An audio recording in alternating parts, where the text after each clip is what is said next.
Assalamualaikum warahmatullahi wabarakatuh.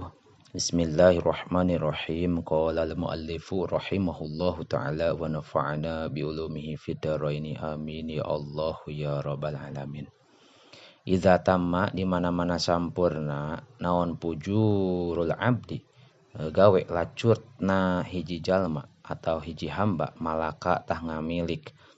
itu si abdu ainaihi kana dua panona itu si abdu babaka tuluy ceurik ya si abdu bihima ku itu ain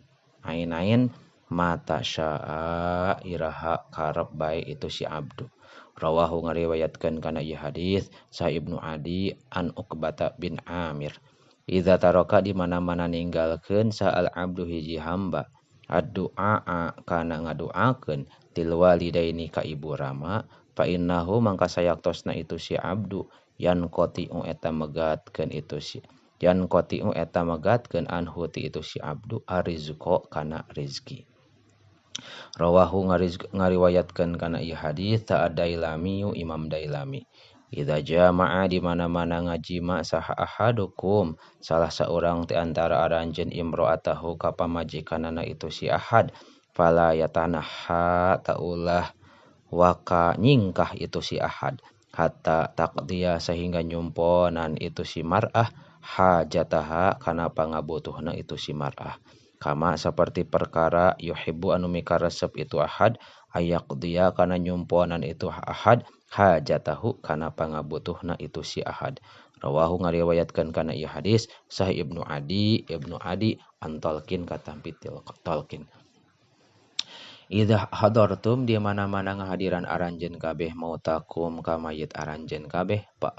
agmidu tah kudu meureumkeun aranjeun kabeh albasara kana panon pa inal basara karana sayaktosna panonna si mayit yatba'u eta nuturkeun itu basor arruha kana ruhna wa qulu sareng kudu ngarombong aranjeun kabeh khairon kana kahadean fa inal malaikata karena sayaktosna malaikatu aminu eta ngaaminan itu malaikat alama kana perkara yaqulu anu ngomong saha ahlul mayyiti kula warga anak mayit rawahu ngariwayatkeun kana ieu hadis sa Ahmadu Imam Ahmad an Syaddad bin Awas katampi ti Syaddad bin Awas idza hakama di mana-mana ngahukuman saha al hakimu hiji hakim pajatahada tuluy ijtihad itu hakim Pa'asoba tuluy meneran itu hakim falahu tah eta tetepikeun itu si hakim teh ajroni ari dua ganjaran wa idza hakama sareng di mana-mana ngahukuman itu si hakim fa akhta'a tuluy nyalahan itu hakim falahu tah eta tetepikeun itu si hakim ajrun wahidun ari ganjaran anu sahiji rawahu ngariwayatkeun kana hadis sa'al Bukhari Imam Bukhari wa Muslimun sareng Imam Muslim idza khotama di mana-mana khotam sah al abdu hiji hamba al qur'ana kana Qur'an shalla tah pangmentakeun hampura alaihi ka itu abdu saha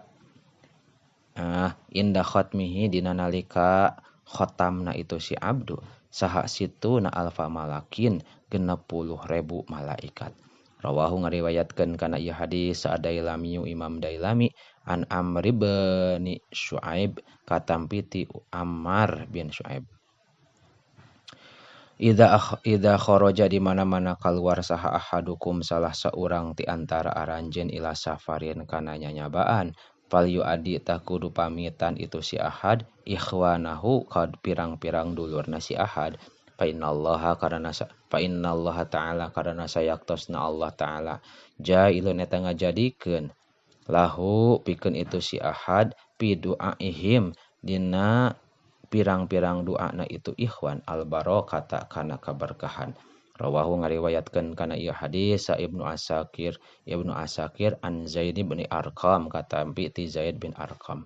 idza dakhala di mana-mana asub saha ahadukum salah seorang ti antara aranjeun ilal qaumi ka qaum fa ausi'a tuluy ngalegakeun lahu itu qaum lahu pikeun si ahad pal yajlis tak kudu diuk itu si ahad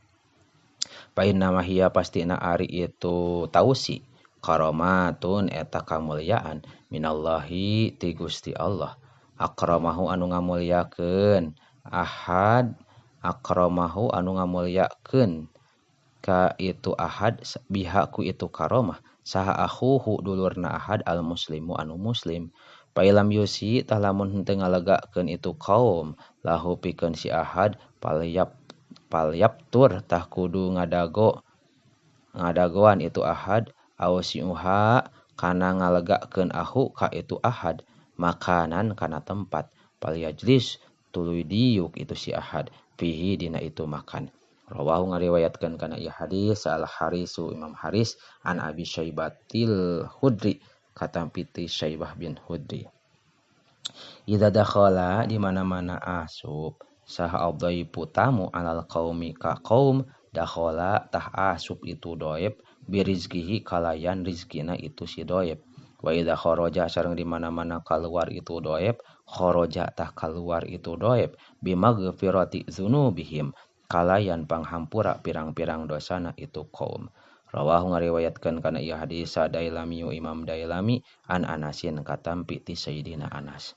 Iza da'a di mana-mana ngajak saha rajul hiji lalaki imro'atahu ka pamajikanana itu si rajul ila firashihi kana tempat sarena si rajul pabat tuluy emungeun itu si imro'ah pabata tuluy sare itu rajul wahwa bari ari itu rajul teh godbanun eta anu bendu alaiha ka itu imro'ah la'anat ha tah ngalaknat ka itu mar'ah sa'al malaikatu malaikat hatta tusbiha nepikeun ka subuh itu imro'ah. Rawahu ngariwayatkeun kana ieu hadis saha Ahmadu Imam Ahmad an Abi Hurairah katampi ti Abi Hurairah. Wallahu a'lamu bissawab.